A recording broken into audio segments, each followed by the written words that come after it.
It's official, Taiwan is doing away with quarantine for inbound travelers starting October 13th. We're going to show you some attractions you might want to see when you come to Taiwan. Emma went to Panghu, and I'm going to show you a one-secret tunnel at Taipei's Grand Hotel. Then, in #Taiwan, Leslie will dive into controversy surrounding Taiwanese celebrities celebrating China's National Day. This is Taiwan Insider.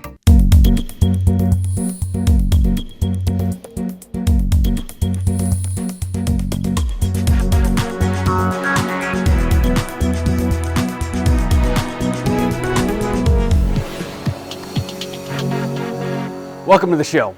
Well, it is official, ladies and gentlemen. Taiwan is doing away completely with border restrictions.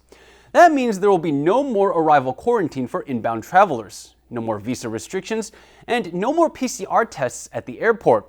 The government is also raising the weekly cap on arrivals considerably. That's good news for Taiwan's tourism sector, and you, if you've been hoping to travel to Taiwan. Emma Banak has more details.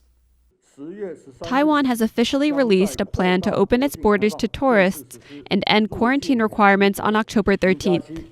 Quarantine has been a mandatory part of traveling to Taiwan since February 2020. Cabinet spokesperson Luo Bingcheng says the cap on international arrivals will be set to 150,000 people per week. Taiwan will also open visa-free entry to visitors from eligible countries and remove the ban on travel group tours. International airports will start returning to normal operations and stop requiring passengers to take a PCR test upon arrival. Visitors without any COVID symptoms will also be allowed to take public transportation. Top epidemic official Victor Wong says airport, transportation, and health workers are fully prepared to handle the expected wave of tourists. Wong says designated quarantine hotels can now offer accommodation to all travelers again. Quarantine and border controls have been a part of Taiwan's travel policies for over 2 years, but the country is finally ready to welcome tourists once again. So now that tourists are allowed back into Taiwan, we're going to dedicate this episode of Insider to showing you some neat places that might be of interest to people looking to travel here. Taiwan's Tourism Bureau has its work cut out for it if it's going to attract, well, tourism. But it's already hard at work. In anticipation of the borders opening, it has already put on events to promote local attractions. Taiwan's Tourism Bureau is getting ready to welcome in a new wave of international tourists. The Bureau is specifically promoting some of Taiwan's most famous travel destinations, including Sun Moon Lake, Alishan, and Panghu. Tourism officials recently hosted a travel exhibition in Taipei's Huashan Creative Park. The exhibition displayed some of Taiwan's famous cuisine and offered various virtual reality experiences to explore the country's natural beauty.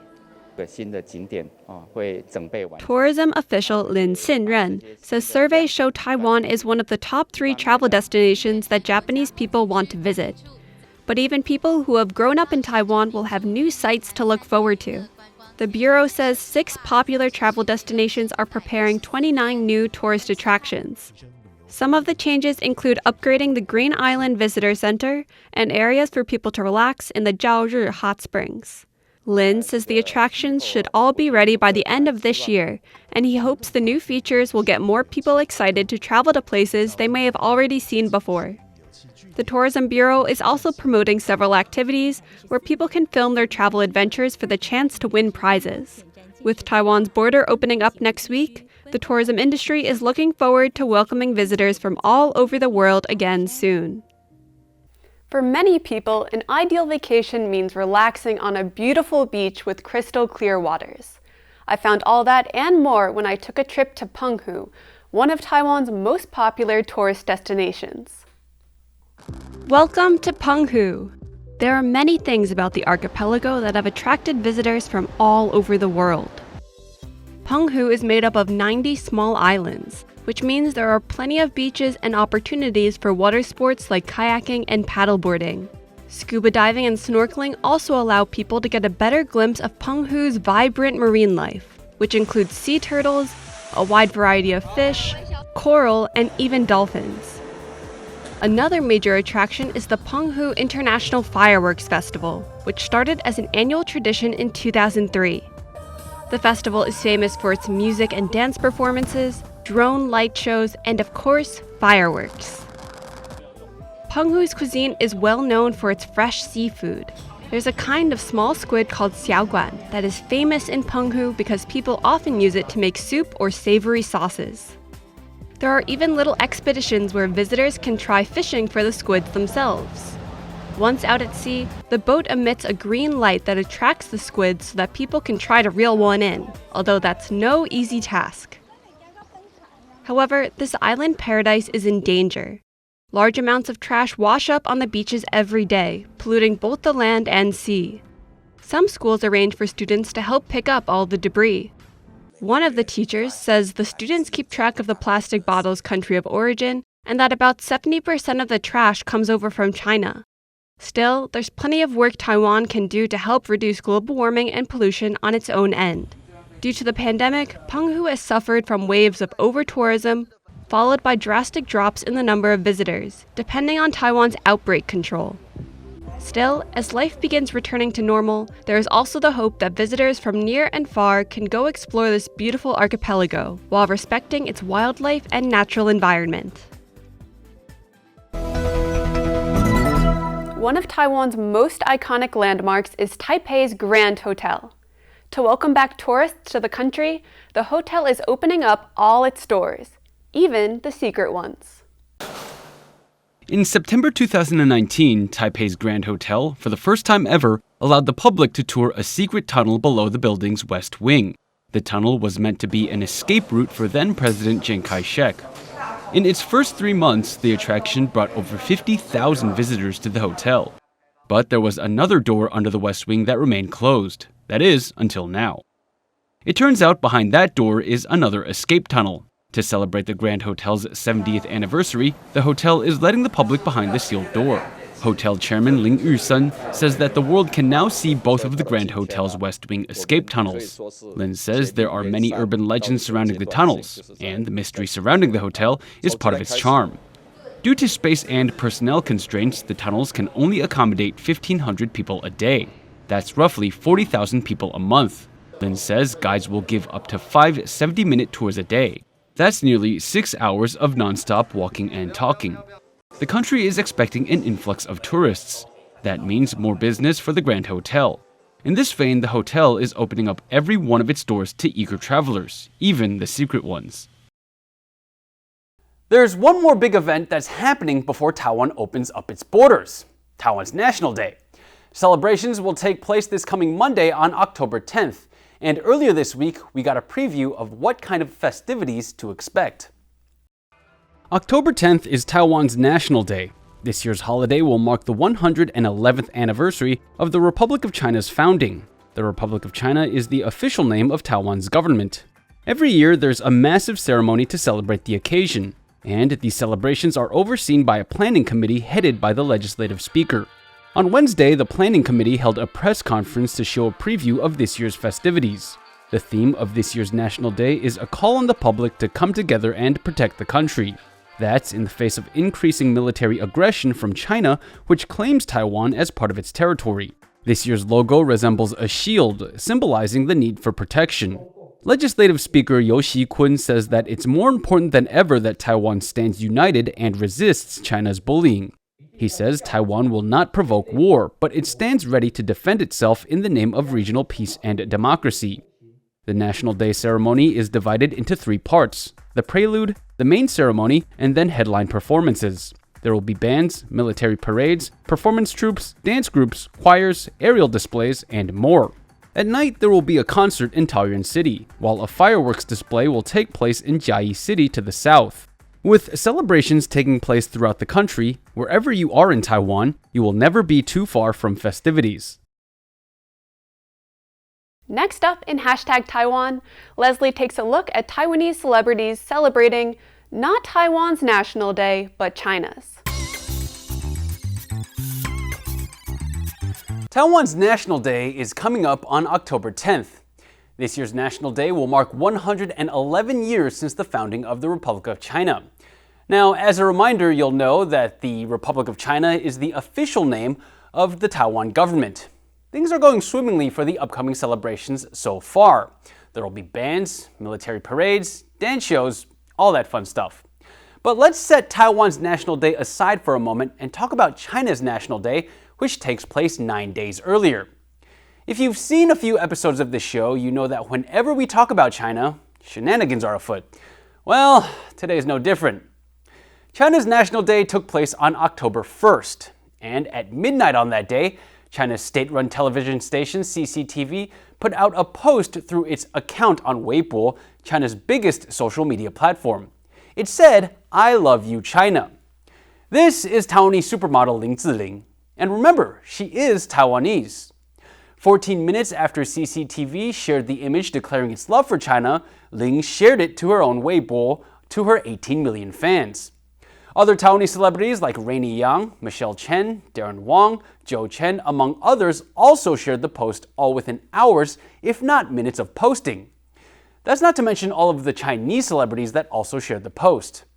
Now, if they genuinely love China, I'm fine with that. Love whoever you want. But when there's an organized push on such a massive scale and in such a short time frame, something about that just doesn't seem genuine. If those Taiwanese celebrities really love China that much and meant it, I'd figure they'd write something a little more personal. So why did they do it? Well, it's definitely something we've all seen before, so I'm guessing that, just like in previous cases, it's the price of admission for doing business in China. Remember, Taiwan and China share a similar history, culture, and language. That means celebrities in Taiwan have the opportunity to reach the massive Chinese market. But a lot of the time, the Chinese Communist Party makes companies and celebrities who want to do business in China play by their rules. That includes maintaining the idea that Taiwan is part of China. So in this case, these celebrities had to effectively pledge their allegiance, fealty, and love to China because doing so for Taiwan would imply Taiwan and China were separate. Many on the internet are wondering just how much control the Chinese government has over these celebrity reactions to politically sensitive topics. How much pressure is there to toe the party line? I don't know, man, but in my experience, the more you try to force someone to love something, the more resentment you'll get. And as they say, you can't take something from the world by force without also getting the opposite. And before we leave you, here's a look at some of the other news stories that are on our radar. Taipei police have established a dedicated drone unit operating 5 unmanned aerial vehicles. The devices will help with aerial surveillance, including at night, as well as monitoring crowds, traffic, and remote areas. The unit currently employs 22 officers, but is set to see expansion in the future. Next year, it will also receive new drones capable of infrared thermal imaging. Taiwan is getting ready to celebrate National Day on October 10th, which gives the holiday its customary name, Double 10. Among the attractions that day is a performance by Taiwan's Joint Military Honor Guard, who were seen practicing difficult left-handed rifle spins earlier this week at Taiwan's military police headquarters. Meanwhile, Taiwanese and foreign guests at the event will be looked after by 31 volunteer attendants. They are all from Mingchuan University in Taipei. Students from that school have served as National Day attendants for the past 38 years. Taiwan launched a new 24-hour English-language television channel on Monday. Many high-ranking dignitaries attended the launch ceremony, including President Tsai Ing-wen, Premier Su Tseng-chang, and Culture Minister Lee Yong-de. Taiwan Plus started as a mostly digital platform in August last year. It aims to tell stories from Taiwan and to bring Taiwan to international audiences. And we're back in the studio for our final question of the day. Now, Emma, I got a question for you.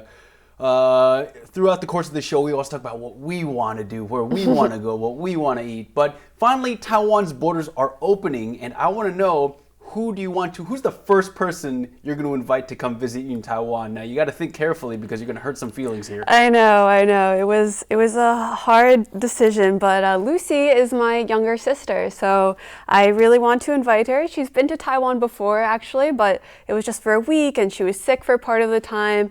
But I just talked with her on the phone earlier this week and just talking about all the places we want to go in Taiwan, plus some places like other places in Asia nearby. Nice. And then I also picked her because I think out of all my family members, she's the most likely to be willing to try to sneak my dog in her suitcase when she comes to visit. I was just going to say Bruno. Emma has a Maltese named Bruno, and I've only seen pictures, but It's an adorable dog.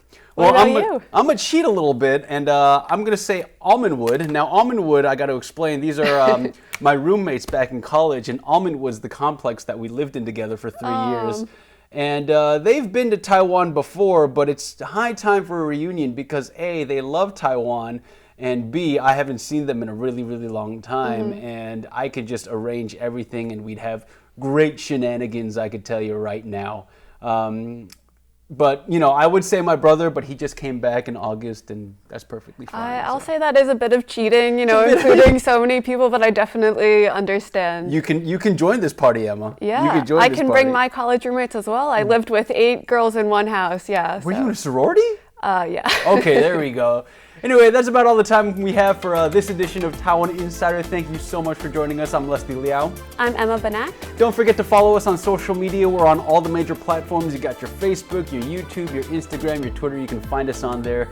Taiwan Insider or RTI English. Yeah, send us a like or leave us a comment. We really love hearing from you guys. We'll be back with another episode next week. Until then, guys, see you around.